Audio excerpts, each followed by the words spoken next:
Los humanos nos podemos poner obsesivos con estas geniales estructuras que ves en este cadáver llamadas músculos esqueléticos. El tejido muscular esquelético es uno de los tejidos más adaptables en el cuerpo humano y nos encanta aprovechar esa capacidad para hacerlos más grandes y más fuertes. ¿Y solo de esa forma se irán a fuerza? ¿Solo con músculos más grandes y con más masa? ¿O hay algo más pasando más adentro y que nos da más fuerza? Porque si vas a un gimnasio, verás gente con músculos modestamente medianos levantando grandes cantidades de peso, mientras que otros con músculos más grandes puede que no sean tan fuertes como parece. Bueno, ¿qué diferencia hay? Hoy vamos a explorar un aspecto tremendo de la anatomía, porque vamos a analizar qué es realmente la fuerza y cómo puedes volverte más fuerte con o sin aumentar el tamaño muscular. Incluso te contaré sobre otras adaptaciones musculares que hay, como la resistencia muscular y la hipertrofia, y que la fuerza en verdad es muy importante al ayudarnos con la salud de nuestro estado físico y con la longevidad. Y obvio, te daré algunos protocolos de entrenamiento de fuerza que puedes sumar a tu rutina. Y algunos de los protocolos puede que te sorprendan un poco. Será un video muy biológico, así que vamos a darle a la aventura fisiológica y anatómica.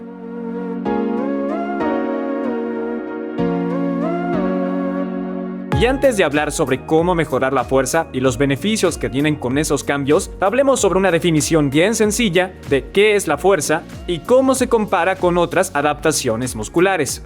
En sencillo, es la capacidad de tu cuerpo para producir fuerza, o también la cantidad de fuerza que un músculo o un grupo de músculos ejercen una contracción, lo cual se suele medir con pesas con una repetición de máxima carga. Con los cuádriceps podrías chequearlo viendo cuánto peso puedes levantar en una rep. Y sí, sé que hay otros músculos relacionados, pero lo que digo es que la manera más simple de ver cuánta fuerza puede producir un músculo o un grupo muscular es medirla por la cantidad máxima de repeticiones. Ahora es importante marcar las diferencias entre fuerza y otras adaptaciones musculares, sean la resistencia muscular o la hipertrofia, porque tu entrenamiento será diferente si el objetivo es la resistencia, la hipertrofia o la fuerza. Así que repasemos las diferencias principales. La resistencia muscular es la capacidad para sostener una cantidad muy baja de fuerza o de contracciones de menor intensidad pero a lo largo del tiempo.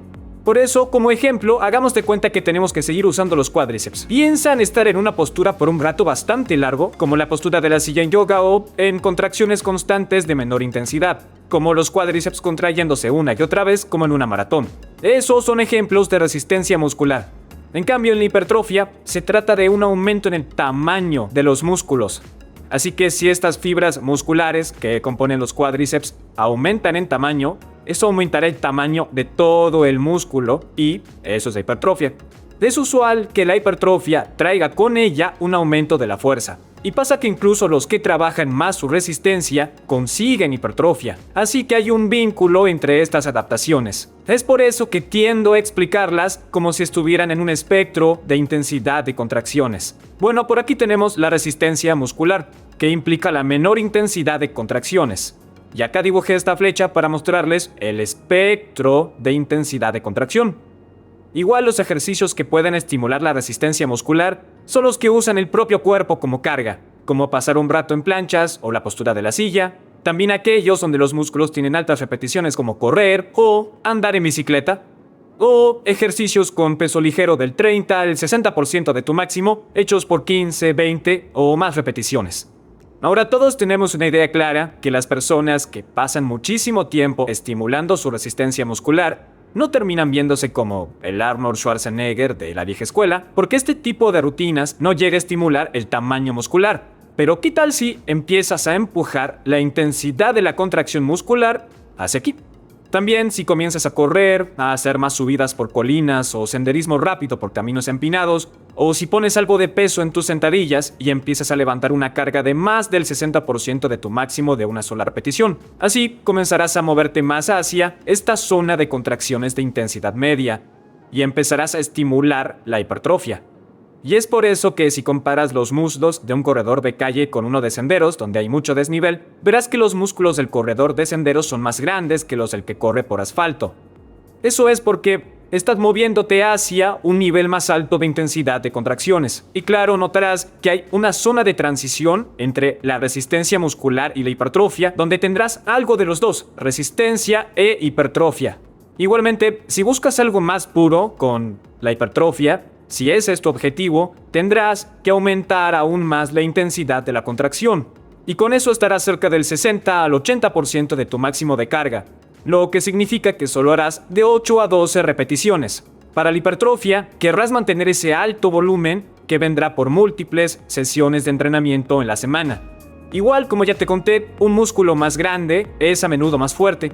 Por ejemplo, los fisicoculturistas son fuertes porque ese aumento de tamaño viene de la construcción de nuevas proteínas contráctiles dentro de las fibras musculares, y con más proteínas contráctiles, la fibra muscular puede ganar más fuerza.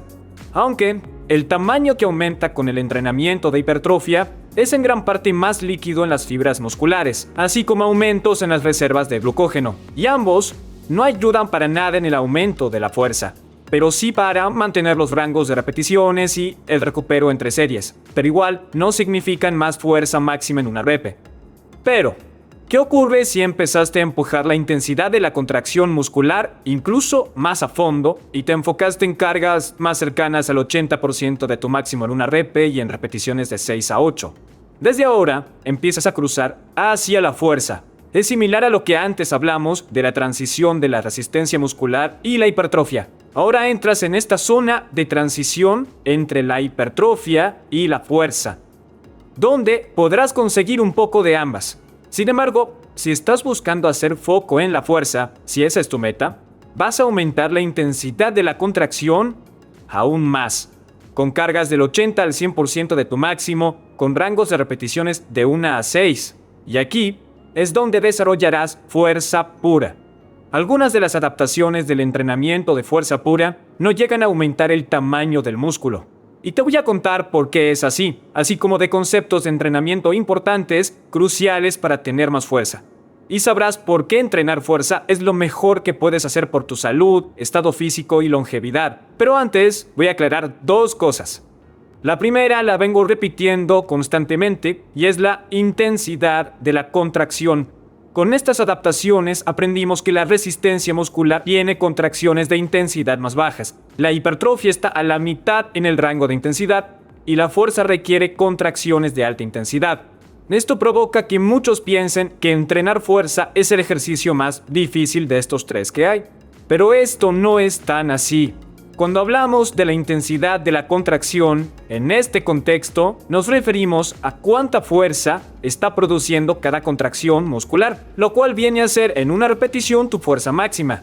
Si en una rep cargas el 30% de tu fuerza máxima, la contracción será de intensidad inferior que en una carga que es el 90% de tu carga máxima. Y sí, esa única rep al 90% será más difícil que una rep al 30%. Fuera de eso, esto es solo una variable al entrenar, lo cual no quiere decir que se tenga que traducir como que es el más difícil de todos los entrenamientos. Correr media maratón o una maratón, que está en el mundo de la resistencia muscular, jamás se podría ver como un paseo en el parque. Y sí, cada contracción que tienen tus piernas será de baja intensidad, pero lo estarías haciendo una y otra vez por varios kilómetros.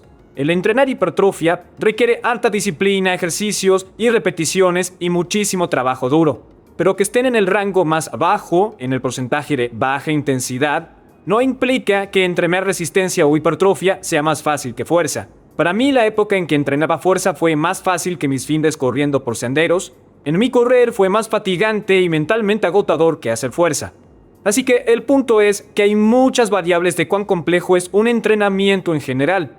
Y muchas variables de persona a persona. Y la otra cosa que voy a aclarar es que si una persona sin ningún entrenamiento empieza efectivamente a trabajar sus músculos, va a tener mejoras en todas las tres áreas en grados diferentes. El principiante tendrá esas maravillosas ganancias, pero al alcanzar su punto máximo, continuará con ese progreso en una adaptación que esté basada en las variables de entrenamiento que acabo de mencionar y que verás en pantalla, indicando los porcentajes del máximo de una repetición y las repeticiones para maximizar lo mejor de cada adaptación. Ahora volvamos a una de nuestras tres cuestiones iniciales. ¿Se puede ser fuerte sin aumentar el tamaño muscular? Hasta ahora ya he explicado que el tamaño muscular juega un rol tremendo en ganar fuerza porque las proteínas contráctiles que están en las fibras musculares son responsables de producir fuerza y ocupan lugar, por lo que si sumas más, sí tendrás más fuerza y junto con eso crecerás. Igualmente, los levantadores de potencia no son tan grandes como los fisicoculturistas, y sin embargo levantan más carga. Y eso nos regresa al inicio la pregunta si no es del tamaño de dónde viene la fuerza.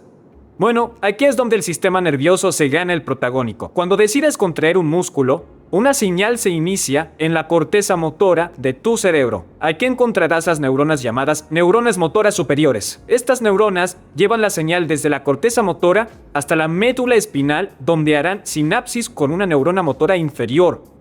La neurona motora inferior llevará la señal lejos de la médula espinal a través de un nervio y hará sinapsis con múltiples fibras musculares.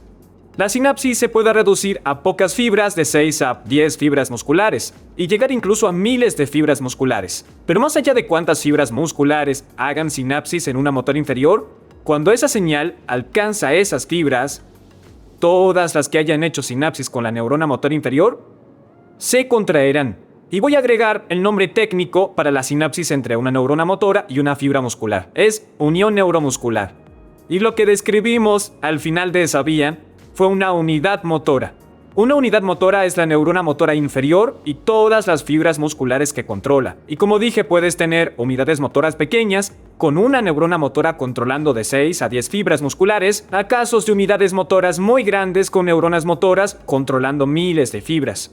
Y un dato con gracia, de esas unidades motoras que tienen de 6 a 10 fibras musculares son para control motor muy fino y se encuentran en los músculos que mueven tus ojos. Y las unidades motoras grandes, que tienen miles de estas fibras, se encuentran en músculos grandes que tienen que hacer más fuerza. Y hay múltiples unidades motoras dentro de cada músculo. Este es un concepto muy importante porque no usas automáticamente todas tus fibras musculares cada vez que contraes un músculo. En realidad, tu cuerpo recluta unidades motoras basado en lo que tiene que hacer. En movimientos de baja intensidad, como un press banca de solo el 30% de tu máximo, tu cuerpo reclutará un número más pequeño de unidades motoras. Pero si la demanda de fuerza aumenta, cosa que pasaría si añades más peso a la barra, tu cuerpo comenzará a reclutar más y más unidades motoras. Esto se llama reclutamiento de unidades motoras, Y esto nos ayuda a entender cómo puedes volverte más fuerte sin un aumento en el tamaño muscular. Si tomas a una persona sin entrenamiento y lo conectas a un dispositivo que evalúe el reclutamiento de unidades motoras y le pidieras que contraiga un músculo o un grupo muscular con toda su fuerza, notarás que aunque crean estar dando todo contrayendo con toda su fuerza, habrá muchas unidades motoras que nunca se habrán reclutado. Estudios demuestran que personas sin entrenamiento pueden reclutar cerca del 70 al 85% de sus unidades motoras a demanda, dependiendo del músculo y cada persona. Y te preguntarás por qué es así. Y en parte es por tu sistema nervioso, que no te tiene mucha confianza. Le cuesta creer que no te lastimarás si tienes total control del 100% de tus unidades motoras para usarlas cuando quieras. Tu sistema nervioso está protegiendo tus tejidos blandos del daño, y esta es una forma de inhibición neuromuscular. Sin embargo, si esa persona sin entrenamiento empezara uno de resistencia o mejor aún, uno de fuerza pura, una de las grandes adaptaciones que tendrá será poder convocar o reclutar a voluntad más unidades de las motoras, como si ganara la confianza de su sistema.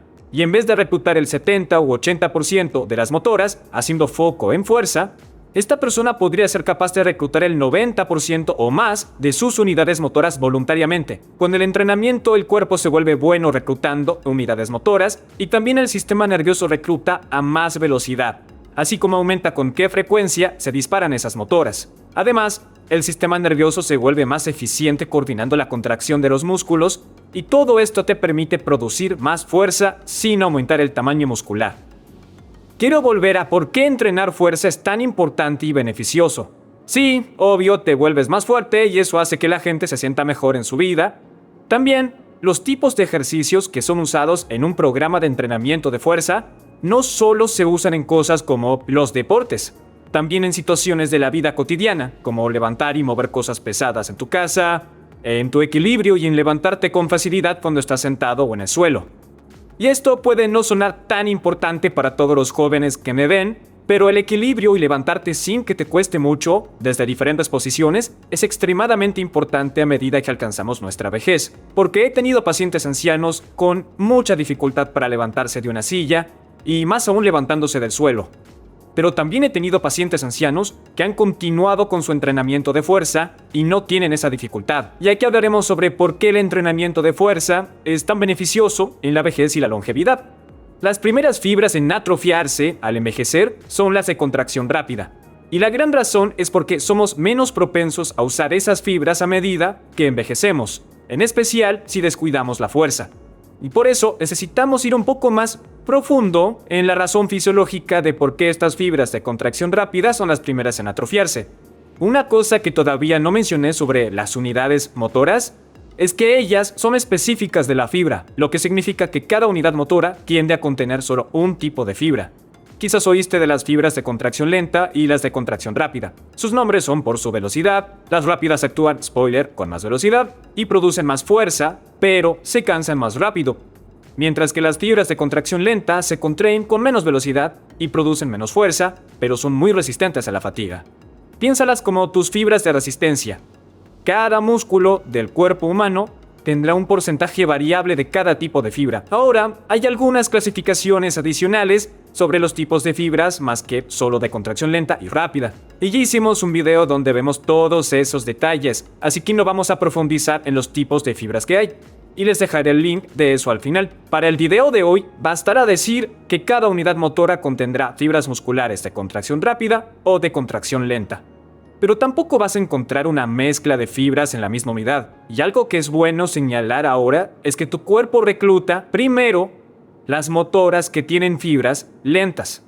Así que usaremos el pectoral mayor como un ejemplo. Digamos que empezamos a hacer un press de banca del 20% de nuestro máximo. Las primeras unidades motoras en ser reclutadas para una carga del 20% serán solo las que contienen fibras de contracción lenta. Pero al seguir y aumentar más carga, reclutando más unidades de contracción lenta, hasta el punto de que no queden más. Y es ahí que empezamos a reclutar las del umbral más alto, unidades motoras con fibras de contracción rápida. En general, no se reclutan las unidades rápidas hasta que llegas al 60 o 70% de tu máximo en una rep, y se continúa reclutando mientras sigas aumentando la carga. Reclutas la mayoría al llegar al 80 o 100% de tu máximo en una repetición. Y ese es el rango donde hacemos entrenamiento de fuerza pura. Así que si a medida que envejeces, aún eres muy activo con actividades cardiovasculares y muy activo en tu casa haciendo quehaceres y trabajo de jardín, bueno, sí, podrías tener muy buena resistencia muscular y salud cardiovascular, pero no estarías estimulando esas fibras rápidas en tus actividades del día a día o con los ejercicios de resistencia. Es por eso que tienden a atrofiarse. Ok, es obvio que lo que quiero decir es que es muy beneficioso incorporar trabajo de fuerza en tu rutina de ejercicio semanal. Y la siguiente pregunta a responder es ¿cuál es la forma de hacerlo? Bueno, ya cubrimos claves como del 80 al 100% de tu máximo de una repetición y repeticiones que van del 1 al 6. Pero algo que sorprende a muchas personas es que no necesitas una alta cantidad de volumen para mejorar la fuerza. O mejor, eso no significa que necesitas toneladas de sesiones en la semana. En realidad, puedes mantener la fuerza y conseguir mejoras con solo una sesión de entrenamiento de fuerza por semana. Y los datos muestran que de 3 a 6 series intensas por grupo muscular en la semana alcanza para mantener la fuerza y producir pequeñas mejoras. Ahora, con todo esto no estoy diciendo que deberían hacer el mínimo para mantener la fuerza. Sin embargo, esto es una base con la cual trabajar, y he trabajado con gente donde la fuerza de ciertos grupos musculares está lejos de su prioridad. Y es algo que experimenté conmigo mismo. Hace unos años entré a las carreras de obstáculos Spartan, que en su mayor parte es correr por senderos. Pero me tomaba mucho tiempo, así que por 6 meses solo hice un día a la semana la parte inferior, como una sentadilla o una variación de sentadillas o una clase de variación de peso muerto de tracción. Y a veces añadía unos pocos ejercicios rápidos al final, pero para los levantamientos hice 3 o 4 series para cada uno y mi fuerza subió. Y el punto es que cuando tienes otras metas de ejercicio y tiempo limitado, con este bajo número de series mantendrás e incluso mejorarás la fuerza. Y es muy fácil de incorporar a una rutina semanal, sin añadir una gran cantidad de tiempo o restarle a esas otras metas. Pero si tienes más tiempo y construir fuerza es una de tus metas principales, darle hasta 6 o 10 series por grupo muscular cada semana puede construir más fuerza y hacerlo con más rapidez. En el final, repasemos divisiones de entrenamiento que podrías llegar a incorporar a tu rutina. Primero, harías el día de fuerza una vez por semana, pero ejercitando tanto cuerpo superior como inferior. Una forma efectiva de hacer esto sería elegir 4 levantamientos compuestos, 2 superiores y 2 inferiores, ambos con un empuje y un tirón. Esto podría incluir un press de banca o alguna variación y algo como dominadas, y podrías añadir peso a las dominadas si ya puedes hacerlo con tu propio peso. El cuerpo inferior incluiría alguna variación de sentadilla y luego de peso muerto.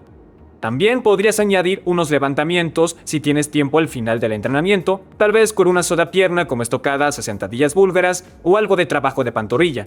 Pero estos levantamientos complementarios no tienen que ser tan intensos porque, bueno, claro, son complementarios, ¿no? Así que podrías hacer un par de series de 6 a 10 reps.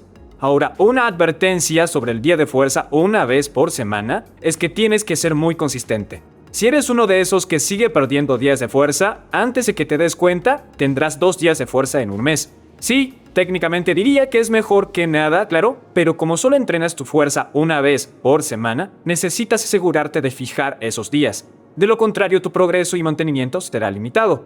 Si tienes más tiempo, podrías hacer 2 días de fuerza y dividirlos en días de cuerpo superior e inferior. Y si puedo añadir más series y levantamientos. También podría añadir un press de hombros al cuerpo superior y otra de tirón como remos. Para el cuerpo inferior me aseguraría de incluir ejercicios de una sola pierna, variaciones de sentadillas, peso muerto, curl de isquiotibiales y trabajo de glúteos como empujes de cadera. Ahora, uno de mis entrenamientos favoritos es un día sí, otro día no. Esta división de entrenamiento es para personas que solo quieren una rutina de entrenamiento para su salud, estado físico y mejora de la longevidad. Ellos no están en un deporte específico y tampoco están buscando correr ninguna maratón o cosa loca. Aunque creo que con este entrenamiento alguien podría participar un finde en una carrera de 10 kilómetros e incluso una media maratón sin mucho problema, así como practicar algunos deportes. Esta rutina es una combinación de entrenamiento de cardio y fuerza. Lunes, miércoles y viernes son los días de fuerza, mientras que martes, jueves y sábados son los días de cardio. O podrías intercambiar los días de cardio y fuerza. Pero la primera semana, el lunes sería cuerpo superior, miércoles cuerpo inferior y viernes cuerpo superior otra vez. En la siguiente semana, el lunes sería cuerpo inferior, miércoles cuerpo superior y viernes cuerpo inferior otra vez. Así, una semana tendrías 2 días de cuerpo superior y 1 de cuerpo inferior, y en la próxima 2 días de cuerpo inferior y 1 de cuerpo superior, y luego repites esta rutina 2 semanas. Y para cardio, solemos hacer algo estable, una intensidad de zona 2 el martes y jueves, alrededor de 45 a 60 minutos, pero luego el sábado es el día duro de cardio con intervalos de alta intensidad de 4x4. La tabla de entrenamiento en donde podrán ver en detalle un día sí y otro no, se las dejaré en un link en la descripción para que la puedan descargar. Hay una gran variedad y planes de ejercicios, más allá de lo que hablamos hoy, que también son muy efectivos. Y encontrarás todo tipo de matices y ajustes que puedes aplicar basado en tu situación y en tus metas. Pero independientemente del plan que uses o te guste, lo importante es sostener el plan. No solo entrenando fuerza, porque también es importante no olvidar entrenar lo cardiovascular. Y ojalá que la información de hoy pueda darte una base con la cual comenzar, así como algo de conocimiento anatómico y fisiológico, para ayudarte a entender cómo y por qué ocurren estas adaptaciones. Gracias por llegar hasta el final y hasta el próximo video.